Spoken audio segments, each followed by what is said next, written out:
today we are at Animal Kingdom and I'm going to be doing a really cool tour. It is called Caring for Giants and it is all about elephants. I have done it before in the past and I absolutely love it. I don't know which elephants I'm going to be seeing today because they do have multiple families of elephants, but I'm looking forward to it. And here at Animal Kingdom they do have different kinds of tours that you can do. They range in price. There is the Caring for Giants tour, which is, like I said, about elephants. They have a rhino tour and they also have the Wild Africa Trek. This Caring for Giants tour is $35 and you can do a pass holder discount. So for me it is, I think, $29 and change. So it's very well priced. It's about, I think, 14 people on the tour. So I'm really looking forward to it and I can't wait to learn some more about elephants and take you along with me for the ride. So here we go. Oh, and I forgot to say, it is a 1 hour long tour. This tour does start backstage, so we're not going to be able to see any of that. I'm going to respect Disney in that we're not supposed to film backstage, and we will start right when we get to the elephants, so come along. So this is Jabali and Sabo. These are our two teenage boys, essentially. Jabali is actually turning 11 this year, and Sabo is in his teens, about 14, 15.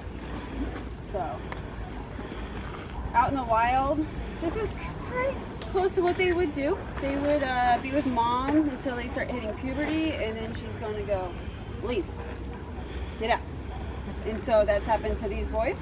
Then they kind of go and try and find other males about the same age, and they learn how to be good elephants that way. So they're going to kind of push each other around, learn dominance behaviors, things like that.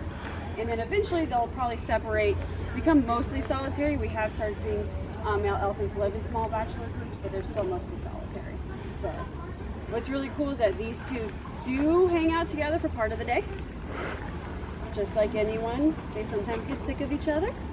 And so they won't spend all day together. So a couple hours or so they might get separated, have their own time by themselves as well. We do have a bull elephant, Mac.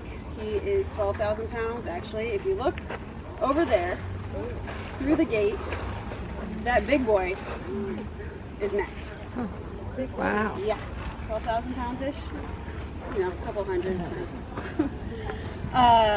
He is in his either late 20s, early 30s. He is sometimes with these guys as like a supervisor. If they start getting a little bit too rambunctious or anything, he just gives them the eye. And they're like, joking, fine. Sometimes they like to test him and he has to remind them who's the bigger elephant. So, but again, that's what they do out in the wild as well. Those big bulls, they kind of keep the younger ones in check, in line. There's actually one reserve at one point that didn't have any big bull elephants. That's fun for wrestling. Look at their tusks banging together, you hear? And they actually started finding animals like rhinos and things that had been killed. They couldn't figure out why. And it was actually these younger bull elephants who were trying to find something their size to essentially play with and learn how to be dominant bulls. And there was no big dominant bull, so they were going after the next biggest thing. They brought in a big bull elephant to that reserve and it cleared up the problem. So, kind of one of those like, hey, you're an elephant. Remember that. So, ladies, think about that. Walking in heels. All day, every day. But I'll make it better. I'll give you a wedge. Because that's so much better. Yeah. But they do have a fat pad that they're also walking on that's on the back of their foot. And that helps cushion their foot a little bit. It also is where they pick up sound. So they talk a lot through rumbles and grumbles and things like that that we can't hear. They're probably trash talking each other and all that. We're not hearing it. But they pick it up through that fat pad right there, which is pretty cool. Donna has 3 kids. She has Nadira, Luna, and Stella. And then Basha has 2 kids as well. Jabali is one of them. And then she has Yanga as well. So their ears are usually really good for cooling down. They start flapping them, that gets that cool air, things like that. That's also where we do any blood draws. So if we're checking for anything, cortisol levels are big things, stress, hormones, things like that. We'll ask them for their ear. They know to present their ear to us, and then we can do a blood draw from that, which is pretty cool. And the magic of Disney's Animal Kingdom, that's when they found on Mac actually a hole in his palate that they're keeping an eye on. So far it hasn't had any issues, so it works out pretty well. But yeah, we'll have specialists come down for different things and whatnot. It wouldn't work for the elephants, they're far too big, but we do have CT scanners even here on property. We have 2 of them. We're one of 2 zoos in the country that has our own CT scanner. So we have a small animal one that you can see at Rafiki's Planet Watch. If you go up there and look in the vet window, it's usually out. And then we have a big one in the back for larger animals that can get through the door. They can't get through the door. So the vets go to them. Then the best part is, best ways to tell how an animal's doing, one, behavior, but also their weight. If something's wrong, they're going to start losing weight. Probably won't want to eat, things like that. Just like we're not feeling good, we don't usually want to eat. So we do weigh our animals daily. The big animals are lucky. They just walk over a part of the flooring and they stop and they get some snacks and then they keep going. And that is how we get their weights. There's a scale built into the floor. So they have no clue.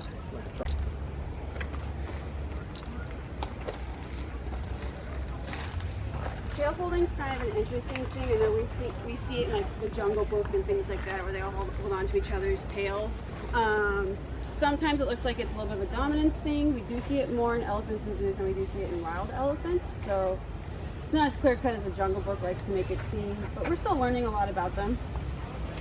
So that is Savo that's trying to grab Javali's tail. He's like, got it. They made us walk over here just to walk back. That feels like wires. That's so bizarre. Basha, one of our female elephants, is missing a tusk.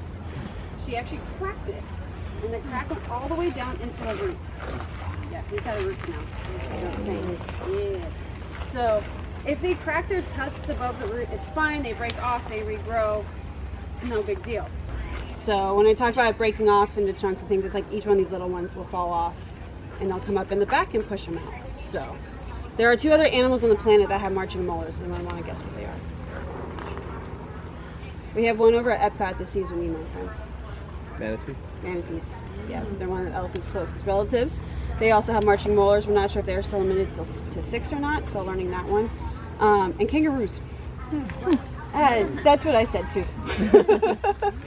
And you sometimes hear it as like vegetarian ivory or vegan ivory, because when you polish it up,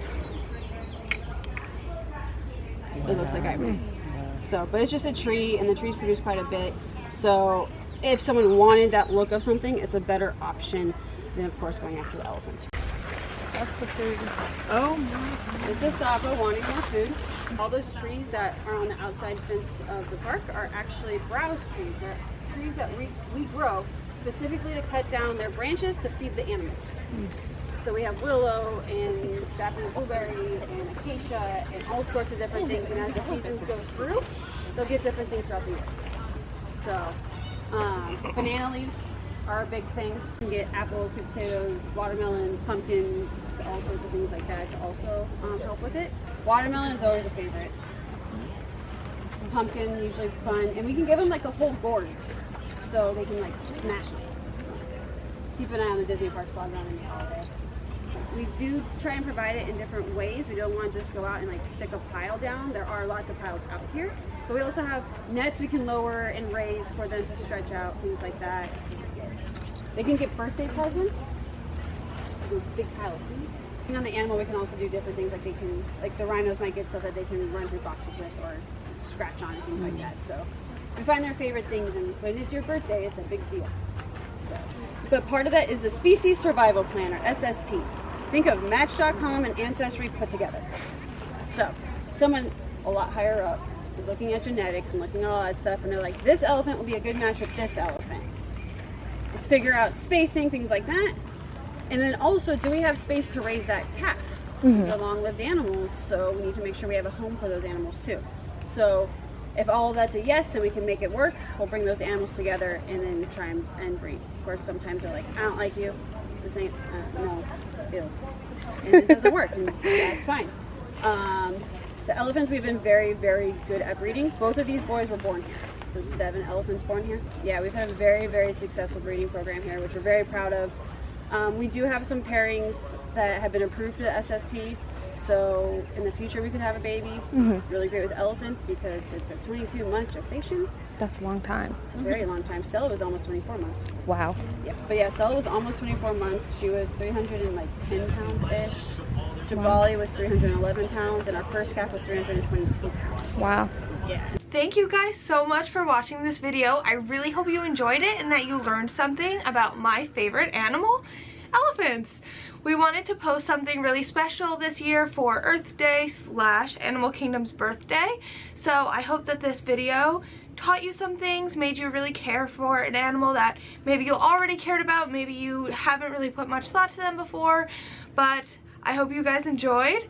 If you want to help elephants or other animals like elephants, there's a bunch of different ways you can do that, even just relating to Disney World. So if you're at the Disney parks in Animal Kingdom, you can always go up to any of the kiosks or the gift shops or anything and round up your purchase to the nearest dollar, or donate really any amount of money to the Disney Conservation Fund.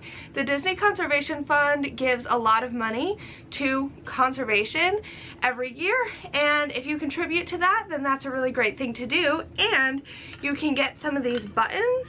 These ones are old. I don't think these are necessarily the ones they're giving right now, but I try to do that every time I go.